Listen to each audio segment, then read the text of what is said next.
Live coverage ન્યૂઝમાં આપનું સ્વાગત છે। કેન્દ્રીય ગૃહમંત્રી અમિત શાહના ફેક વિડીયો વાયરલ કરનાર 2 લોકો ઝડપાયા। કેન્દ્રીય ગૃહમંત્રી અમિત શાહના ભાષણને ખોટી રીતે રજૂ કરનારની ધરપકડ કરવામાં આવી, જેમાં અમદાવાદ સાયબર ક્રાઇમે પોસ્ટ વાયરલ કર્યાને ઝડપ્યો છે।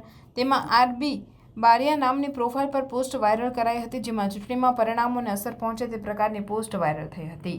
આરોપી આરબી બારિયા આપનો કાર્યકર્તા હોવાનું ખુલ્યું। સતીશ વણસોલા અને આરબી બારિયાની ધરપકડ કરવામાં આવી છે, જેમાં સતીશ વણસોલા ધારાસભ્ય જિગ્નેશ મેવાણીને પીએ છે તથા વડગામ કાર્યાલયની કામગીરી સતીશ સંભાળે છે, તેમજ આરોપી આરબી બારિયા આપનો કાર્યકર્તા હોવાનું ખુલ્યું છે। કેન્દ્રીય ગૃહ પ્રધાન અમિત શાહના ફરી રહેલા નકલી વિડીયો મામલે કાર્યવાહી। અમદાવાદમાં કેન્દ્રીય ગૃહમંત્રીના ભાષણને ખોટી રીતે રજૂ કરનાર આરોપીની અટકાયત કરાઈ છે। આર્ટિફિશિયલ ઇન્ટેલિજન્સનો ઉપયોગ ખોટી રીતે કરવામાં આવે તો તે ખતરનાક સાબિત થઈ શકે છે તેવું થોડા જ મહિના પહેલા વડાપ્રધાન નરેન્દ્ર મોદીએ પોતાના ભાષણ દરમિયાન કહ્યું હતું અને ચૂંટણી આવી છે ત્યારે ખરેખર મોફ વિડીયો બનાવી દુરુપયોગ થઈ રહ્યો હોવાનું કેન્દ્રીય ગૃહપ્રધાન અમિત શાહના ફરી રહેલા નકલી વિડીયો પરથી સાબિત થયું છે। આ મામલે રાષ્ટ્રીય કક્ષાએ ખળભળાટ મચ્યો છે।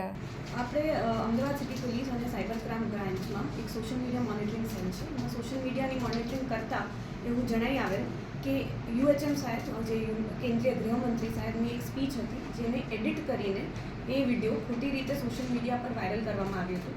એમાં 2 પ્રોફાઇલ હોલ્ડર, મુખ્ય એક સતીશ વણસોલા કરીને એમના ફેસબુક પ્રોફાઇલથી અને એક પ્રોફાઇલ હોલ્ડર રાકેશભાઈ બારિયા એમને પોતાના ફેસબુક સોશિયલ મીડિયા હેન્ડલથી આ એડિટેડ વિડીયો વાયરલ કર્યો હતો અને એમને જાહેર જનતામાં આ ફેક ન્યૂઝ સોશિયલ મીડિયાના માધ્યમથી ફેલાવવામાં આવી હતી, જેના અનુસંધાને અમદાવાદ સાયબર ક્રાઇમ બ્રાન્ચે કાલે એક ગુનો નોંધ્યો છે, જે આ સેક્શન 153A 171G 469 505 હેઠળ આ ગુનો નોંધ્યો છે અને 2 આરોપીની ધરપકડ કરવામાં આવી છે। સર, વિડીયોમાં કન્ટેન્ટ શું હતું અને આ વિડીયો કોણે એડિટ કર્યો હતો? ફક્ત વાયરલ કર્યો છે કે એડિટ કર્યો છે?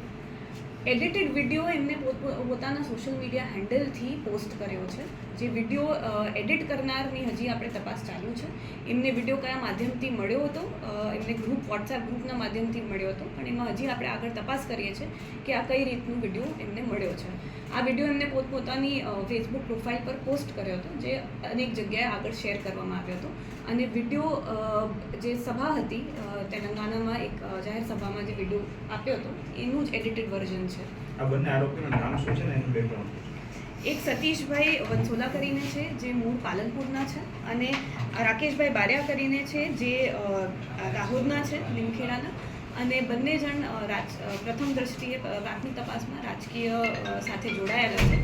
હજી અમે આગળ એમના બેકગ્રાઉન્ડની તપાસ કરી રહ્યા છીએ। એમના વિડીયો પોસ્ટ કરવા પાછળનો આશય પ્રાથમિક પૂછપરછમાં શું જણાવે છે? રાજકીય કોઈ ફાયદો લેવા માટેથી કે શું જણાવે? એમને જે પોસ્ટ કર્યો છે એમને ઇરિસ્પોન્સિબલી આની હકીકત ચેક કર્યા વગર અને ઓરિજિનલ વિડીયો જોયા વગર પોસ્ટ કર્યો છે, એટલે એ દરમિયાન ડિરેક્શનમાં અમે અત્યારે તપાસ કરી રહ્યા છીએ। સર, આ વિડીયો એડિટેડ છે એની કોઈ ખરાઈ થઈ છે એફએસએલમાં કે કોઈ જગ્યાએ? આમાં અગાઉ દિલ્હી પોલીસે પણ આ નોંધ કરી છે અને આ વિડીયો એડિટેડ છે એમના પોતાના સોશિયલ મીડિયા હેન્ડલથી પણ જે પાર્ટી છે એમને જાહેર કર્યું છે। ઓરિજિનલ વિડીયો પણ સોશિયલ મીડિયામાં મળ્યો છે આપણને અને આનું એડિટેડ વર્ઝન પણ આ લોકોએ જે પોસ્ટ કર્યું છે મળ્યો છે। અત્યારે આપણે બંનેના ફોન કબજે કર્યા છે અને આપણે એફએસએલમાં મોકલવાના છે, જેમાં વિડીયોની હકીકત અને વિડીયો ક્યાંથી મેળવેલ છે એ બધી આગળની અમે તપાસ કરવાના છે। अन्य खबरों के लिए चैनल को सब्सक्राइब कीजिए। खबरों का नोटिफिकेशन पाने के लिए बेल आइकॉन को जरूर दबाएं।